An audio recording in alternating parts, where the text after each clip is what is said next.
Саламатсыздар, биз мынау Кеминдеги чүйдөгү 19 кесиптик лицейдин мынау бир базасында турабыз.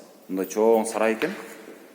Анан ушул жерде жанагы тракторлордун айылдагы трактордун баркын көтөргөн фактор ушул жерде экен деп калдым. Мына 87-жылкы келген мына жапжаңы тракторлор турат.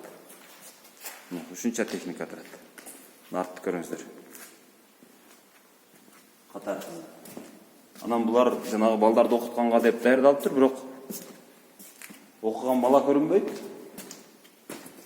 Азыр эми бир жагынан каникул, бирок ошондо дагы кезинде 600-700 бала окуган окуу жайда азыр болгону 180 бала окуйт экен.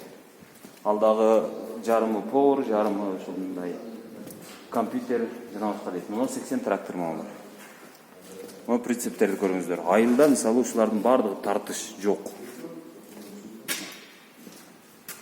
АБР деген уюм мынау жаңы эксплуатор деп коелу, подъемниктерди алып келиптир, бериптир. Бирок муну минген, муну окуткан, муну окуйн деген деле киши жок. Бул жакта болсо сварочный цехи бар экен. Ширетүүчүлүктү окуйм деген балдар. Бирок бул жерде мынау караңыздар. Пакет ачылбай турат. Пакет ачылбай турат.